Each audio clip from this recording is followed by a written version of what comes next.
Hi guys! Welcome back to Bonus Kitchen. Today, we will make red velvet cookies. Let's get baking!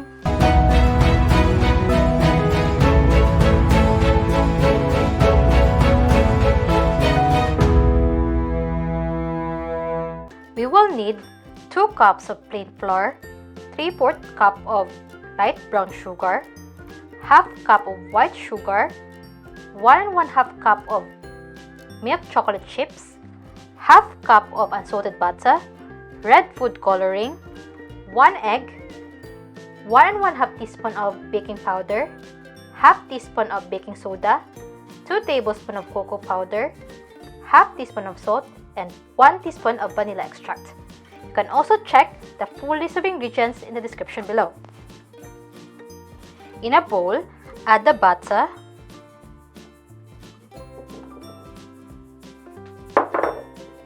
and the sugars,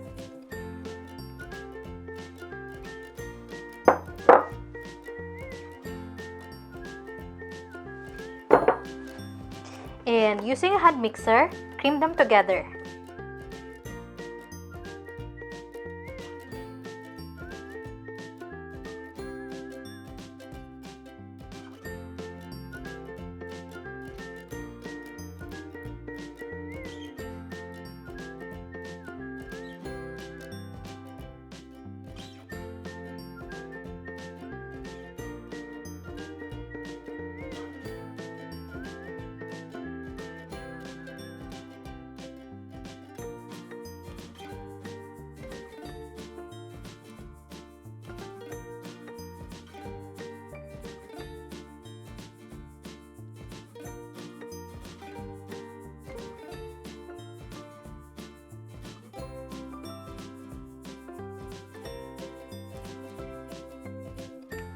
Scrape the sides of the bowl.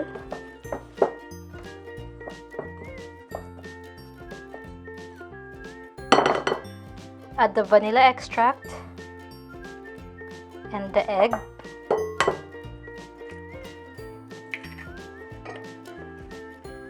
And the red food coloring.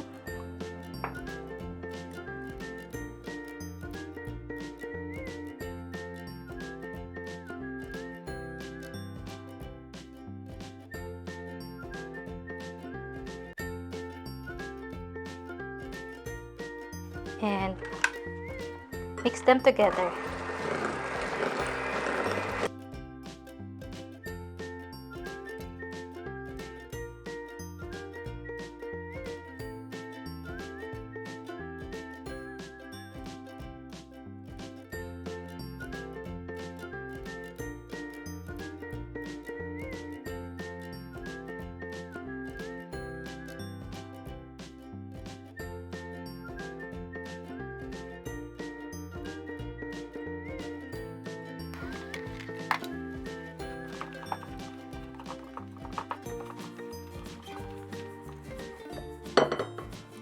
Then, sift together the flour,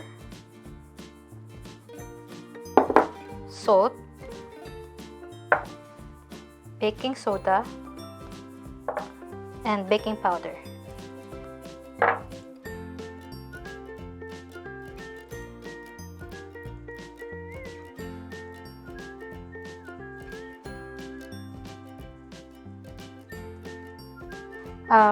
Use a spatula to mix together the flour into the mixture, just to prevent it from going anywhere when we use the hand mixer later.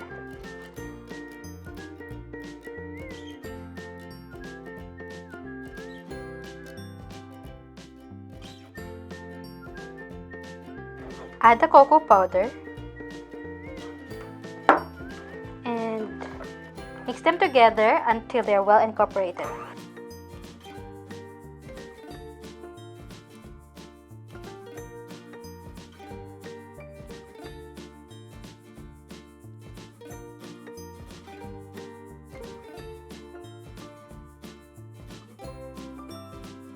I'm not happy with the color, so I'm gonna add some more red food coloring.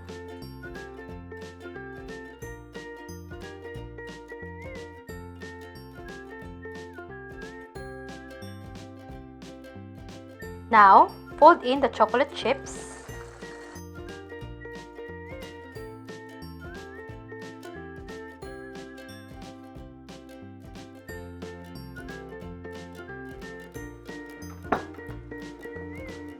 Now, cover this with cling film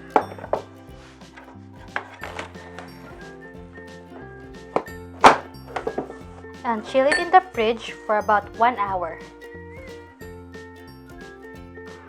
Don't forget to preheat your oven to 175 degrees Celsius.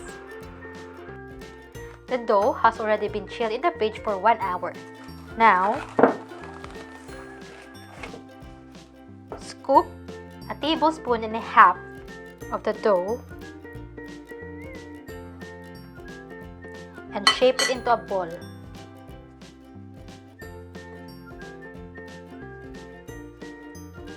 And transfer it in a baking tray lined with parchment paper.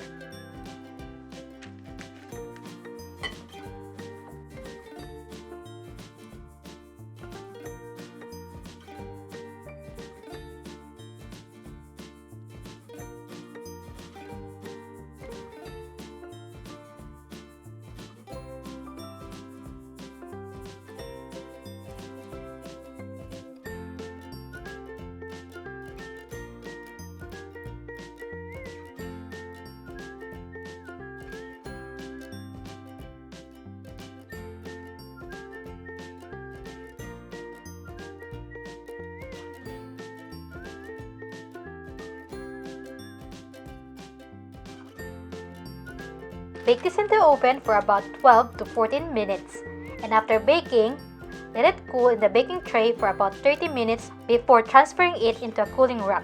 And here's our finished product! If you like this recipe, don't forget to hit that like button, and if you're not subscribed yet, smash that subscribe button. By the way, I have some dark chocolate chips. I put them on top of the cookies right after baking. These red velvet cookies are crispy in the outside and very moist in the inside, and it's really good. This is what it looks like inside.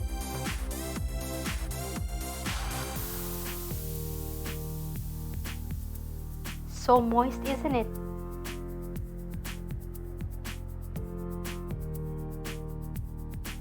Thank you for watching and see you in the next video. Bye!